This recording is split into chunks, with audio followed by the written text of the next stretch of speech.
Histoire du pêcheur.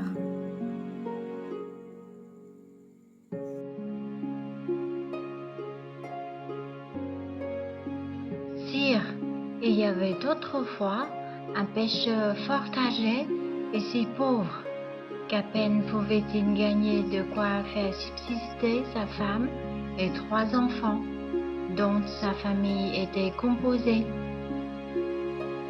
Il allait tous les jours à la pêche le grand matin, et chaque jour il s'était fait une loi de ne jeter ses filets que 4 fois seulement.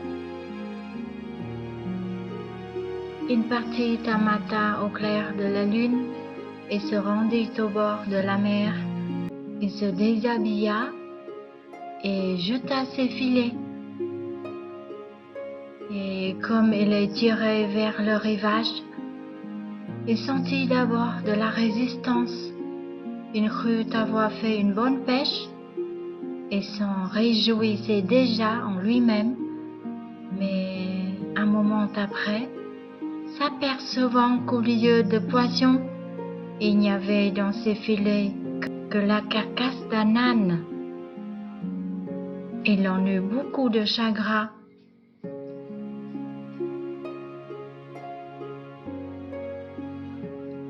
Scheherazade, en cet endroit, cessa de parler parce qu'elle vit paraître le jour. « Ma sœur, lui dit Dinarzade, je vous avoue que ce commencement me charme et je prévois que la suite sera fort agréable.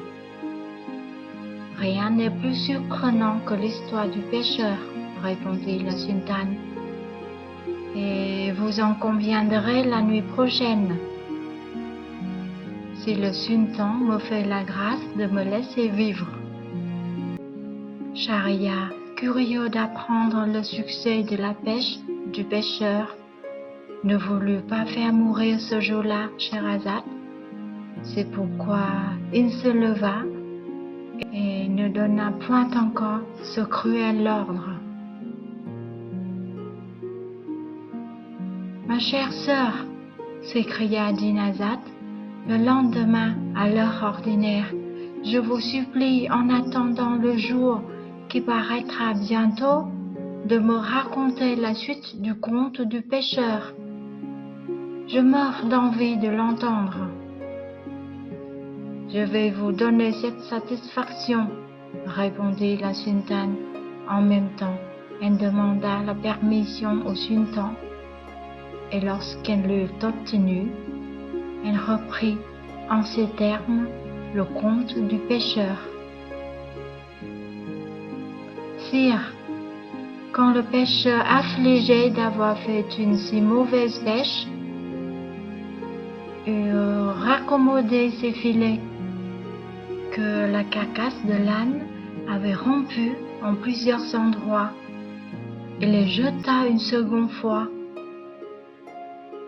En les tirant, il sentit encore beaucoup de résistance, ce qui lui fit croire qu'ils étaient remplis de poissons. Mais il n'y trouva qu'un grand panier plein de gravier et de fanches. Il en fut dans une extrême affliction. « Ô fortune !»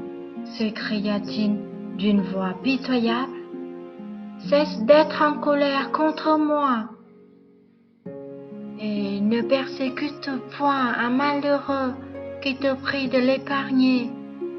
Je suis parti de ma maison pour venir ici chercher ma vie, et tu m'annonces ma mort.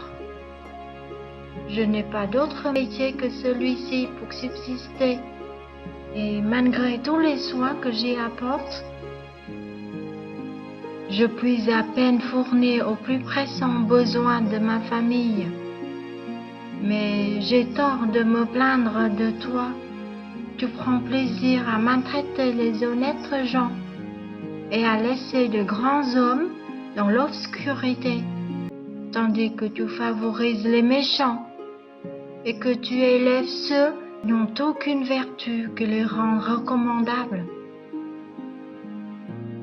En achevant ses plaintes, il jeta brusquement le panier et après avoir bien lavé ses filets que la fange avait gâtés, il les jeta pour la 3e fois, mais il n'amena que des pierres, des coquilles et de l'ordure.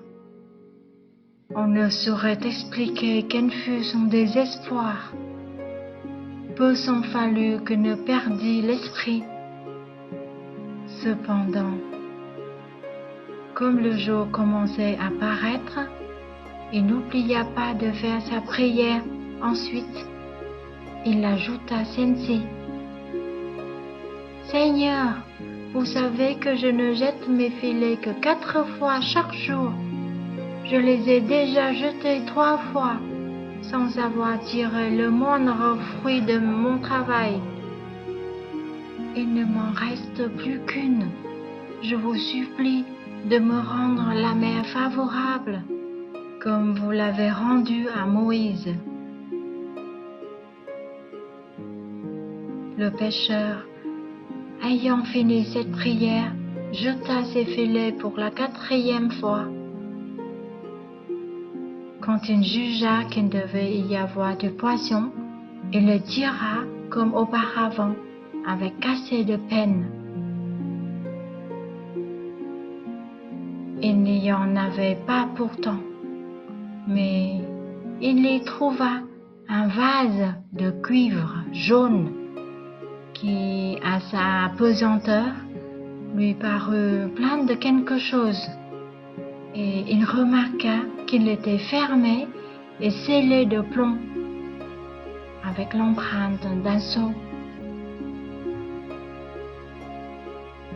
Cela le réjouit. « Je le vendrai au fondeur, disait-il, et de l'argent que j'en ferai, j'en achèterai une mesure de blé. » Il examina le vase de tous côtés. Il le secoua pour voir si ce qui était dedans ne ferait pas de bruit.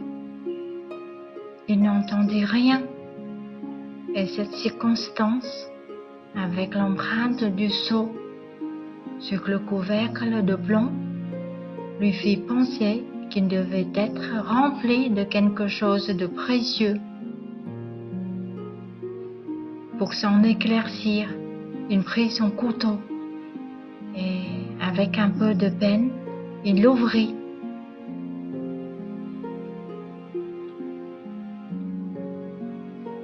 Il en pencha aussitôt l'ouverture contre terre, mais il n'en sortit rien, ce qui le surprit extrêmement.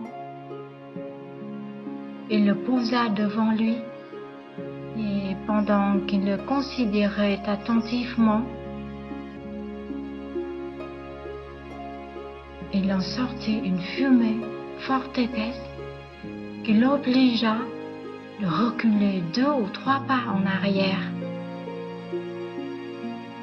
Cette fumée s'éleva jusqu'aux nues et s'étendant sur la mer et sur le rivage, forma un gros brouillard, spectacle qui causa, comme on peut se l'imaginer, un étonnement extraordinaire aux pêcheurs. Lorsque la fumée fut toute hors du vase, elle se réunit et devint un corps solide, dont il se forma un génie 2 fois aussi haut que le plus grand de tous les géants, à l'aspect d'un monstre, d'une grandeur si démesurée. Le pêcheur voulut prendre la fuite, mais il se trouva si troublé et si effrayé qu'il ne put marcher. « Salomon !» s'écria d'abord le génie. « Salomon, grand prophète de Dieu, pardon, pardon, jamais je ne m'opposerai à vos volontés. J'obéirai à tous vos commandements. » Scheherazade, apercevant le jour, interrompit là son conte. Dinarzade prit alors la parole. Ma sœur, dit-elle, on ne peut mieux tenir sa promesse que vous tenez la vôtre. Ce conte est assurément plus surprenant que les autres. Ma sœur, répondit la sultane, vous entendrez des choses qui vous causeront encore plus d'admiration. Si le sultan, mon seigneur, me permet de vous les raconter. Schahriar avait trop d'envie d'entendre le reste de l'histoire du pêcheur pour vouloir se priver de ce plaisir. Il remit donc encore au lendemain la mort de la sultane. Dinarzade, la nuit suivante, appela sa sœur quand il en fut temps. « Si vous ne dormez pas, ma sœur, lui dit-elle, je vous prie, en attendant le jour qui paraîtra bientôt, de continuer le conte du pêcheur. » Le sultan, de son côté, témoigna de l'impatience d'apprendre quel démêlé le génie avait eu avec Salomon. C'est pourquoi Scheherazade poursuivit ainsi le conte du pêcheur. Sire, le pêcheur n'eut pas sitôt entendu les paroles que le génie avait prononcées. Il se rassura et lui dit: « Esprit superbe, que dites-vous ? Il y a plus de 1800 ans que Salomon, le prophète de Dieu, est mort, et nous sommes présentement à la fin des siècles.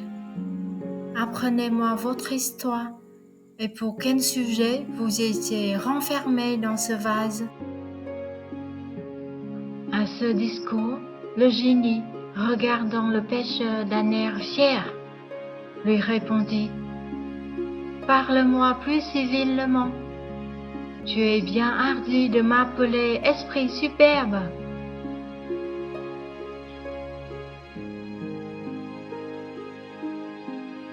Eh bien, repartit le pêcheur, vous parlerai-je avec plus de civilité en vous appelant hibou du bonheur?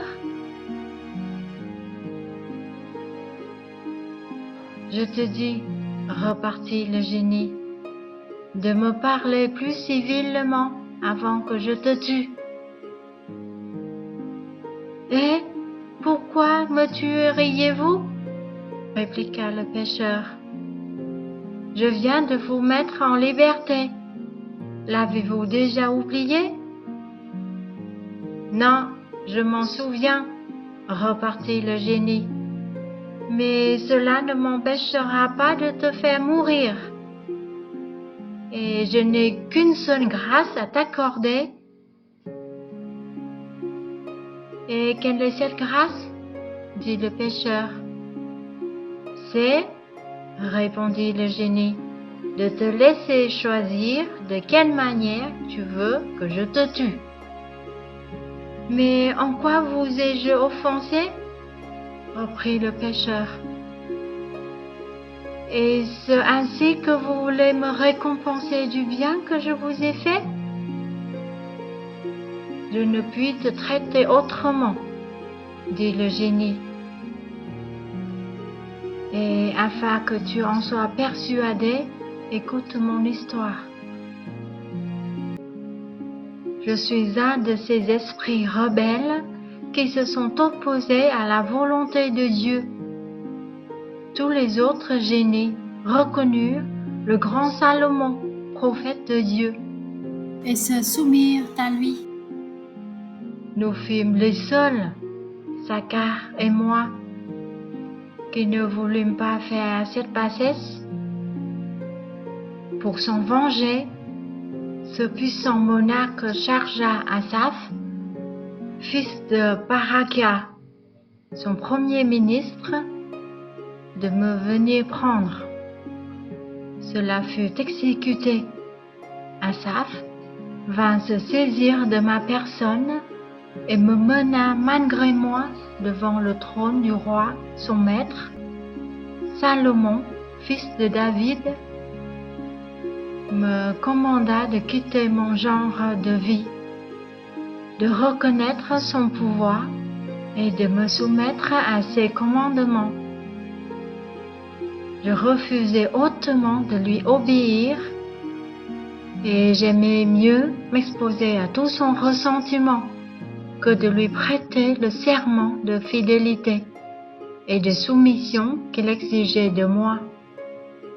Pour me punir, il m'enferma dans ce vase de cuivre et afin de s'assurer de moi et que je ne puisse pas forcer ma prison, il imprima lui-même sur le couvercle de plomb son sceau où le grand nom de Dieu était gravé.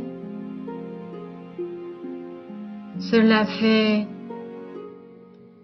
il mit le vase entre les mains d'un des génies qui lui obéissait avec ordre de me jeter à la mer, ce qui fut exécuté à mon grand regret. Durant le premier siècle de ma prison, je jurai que si Kinka m'en délivrait avant les 100 ans achevés, je le rendrais riche, même avec sa mort. Mais le siècle s'écoula et personne ne me rendit ce bon office. Pendant le second siècle, je fis serment d'ouvrir tous les trésors de la terre à quiconque me mettait en liberté. Mais je ne fus pas plus heureux. Dans le troisième, je promis de faire puissant monarque mon libérateur, d'être toujours près de lui en esprit et de lui accorder chaque jour 3 demandes, de quelque nature qu'elles puissent être. Mais ce siècle se passa comme les 2 autres, et je demeurai toujours dans le même état. Enfin, désolé, ou plutôt enragé, de me voir prisonnier si longtemps, je jugeai que, si quelqu'un me délivrait dans la suite, je le tuerais impitoyablement et ne lui accorderais point d'autre grâce que de lui laisser le choix du genre de mort dont il voudrait que je le fisse mourir. C'est pourquoi, puisque tu es venu ici aujourd'hui et que tu m'as délivré, choisis comment tu veux que je te tue. Ce discours affligea fort le pêcheur. « Je suis bien malheureux, s'écria-t-il, d'être venu en cet endroit, rendre un si grand service à un ingrat. Considérez de grâce votre injustice et révoquez un serment si peu raisonnable. Pardonnez-moi, Dieu vous pardonnera de même. Si vous me donnez généreusement la vie, il vous mettra à couvert de tous les complots qui se formeront contre vos jours. Non, ta mort est certaine, dit le génie. Choisis seulement de quelle sorte tu veux que je te fasse mourir. Le pêcheur, le voyant dans la résolution de le tuer, en eut une douleur extrême, non pas tant pour l'amour de lui qu'à cause de ses 3 enfants dont il plaignait la misère où ils allaient être réduits par sa mort. Il tâcha encore d'apaiser le génie. « Hélas, reprit-il, daignez avoir pitié de moi, en considération de ce que j'ai fait pour vous. Je te l'ai déjà dit, repartit le génie. C'est justement pour cette raison que je suis obligé de t'ôter la vie. Cela est étrange, répliqua le pêcheur, que vous vouliez absolument rendre le mal pour le bien. Le proverbe dit que qui fait du bien à celui qui ne le mérite pas en est toujours mal payé. Je croyais, je l'avoue, que cela était faux. En effet, rien ne choque davantage la raison et les droits de la société. Néanmoins, j'éprouve cruellement que cela n'est que trop véritable. Ne perdons pas le temps, interrompit le génie. Tous les raisonnements ne sauraient me détourner de mon dessein. À toi de dire comment tu souhaites que je te tue. La nécessité donne de l'esprit. Le pêcheur s'avisa d'un stratagème. Puisque je ne saurais éviter la mort, dit-il au génie, je me soumets donc à la volonté de Dieu. Mais avant que je choisisse un genre de mort, je vous conjure, par le grand nom de Dieu qui était gravé sur le sceau du prophète Salomon, fils de David, de me dire la vérité sur une question que j'ai à vous faire. Quand le génie vit qu'on lui faisait une adjuration qui le contraignait de répondre positivement, il trembla en lui-même et dit au pêcheur, « Demande-moi ce que tu voudras, et hâte-toi. » Jour venant à paraître, Scheherazade se tut en cet endroit de son discours. « Ma sœur, lui dit Dinarzade, il faut convenir que plus vous parlez et plus vous faites plaisir. J'espère que le sultan, notre Seigneur, ne vous fera pas mourir qu'il n'ait entendu le reste du beau conte du pêcheur. » Le sultan est le maître, reprit Scheherazade. Il faut vouloir tout ce qui lui plaira. Le sultan, qui n'avait pas moins d'envie que Dinarzade d'entendre la fin de ce conte, différa encore la mort de la sultane. Schahriar et la princesse, son épouse, passèrent cette nuit de la même manière que les précédentes, et avant que le jour parût, Dinarzade les réveilla par ces paroles qu'elle adressa à la sultane. « Ma sœur, je vous prie de reprendre le conte du pêcheur. »« Très volontiers, » répondit Scheherazade. « Je vais vous satisfaire avec la permission du sultan. »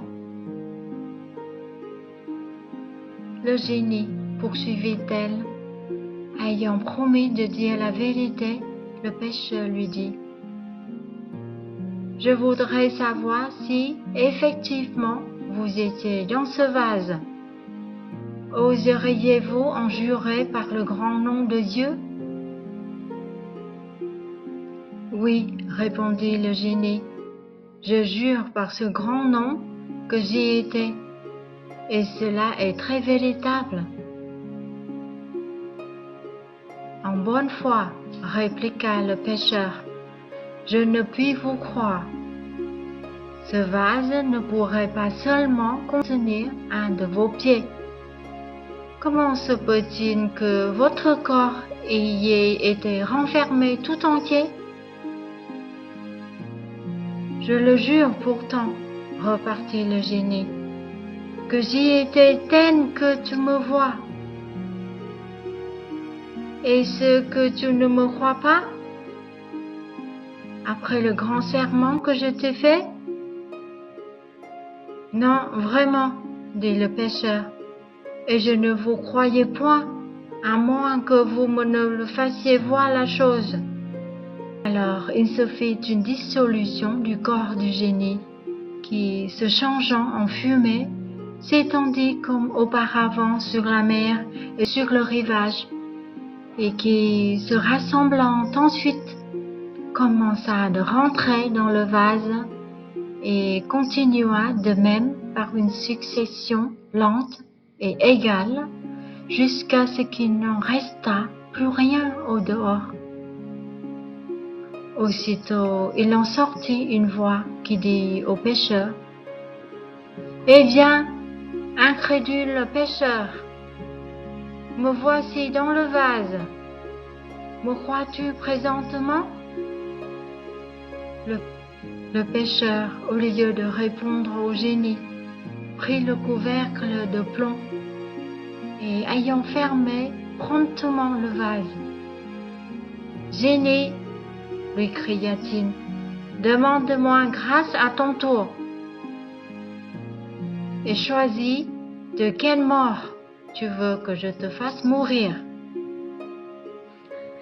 Mais non, il vaut mieux que je te rejette à la mer, dans le même endroit d'où je t'ai tiré. Puis je ferai bâtir une maison sur ce rivage où je demeurerai pour avertir tous les pêcheurs qui viendront et jeter leurs filets de bien prendre garde de repêcher un méchant génie comme toi, qui a fait serment de tuer celui qui te mettra en liberté. » À ces paroles offensantes, le génie, irrité, fit tous ses efforts pour sortir du vase. Mais c'est ce qui ne lui fut pas possible, car l'empreinte du sceau du prophète Salomon, fils de David, l'en empêchait. Ainsi, voyant que le pêcheur avait alors l'avantage sur lui, il prit le parti de dissimuler sa colère. « Pêcheur, lui dit-il, d'un ton radouci, garde-moi bien de faire ce que tu dis. Ce que j'en ai fait n'a été que par plaisanterie. Et tu ne dois pas prendre la chose sérieusement. »« Oh, génie, répondit le pêcheur, toi qui étais, il n'y a qu'un moment le plus grand, et qui est à cette heure le plus petit de tous les génies, apprendre que tes artificieux discours ne te serviront de rien. Tu retourneras à la mer, si tu y as demeuré tout le temps que tu m'as dit. Tu pourras bien y demeurer jusqu'au jour du jugement. Je t'ai prié, au nom de Dieu, de ne me pas ôter la vie. Tu as rejeté mes prières. Je dois te rendre la pareille. » Le génie n'épargna rien pour tâcher de toucher le pêcheur. « Ouvre le vase, lui dit-il. Donne-moi la liberté, je t'en supplie. Je te promets que tu seras content de moi. » « Tu n'es qu'un traître, repartit le pêcheur. Je mériterais de perdre la vie si j'avais l'imprudence de me fier à toi. Tu ne manquerais pas de me traiter de la même façon qu'un certain roi grec traita le médecin Douban. C'est une histoire que je veux te raconter. Écoute.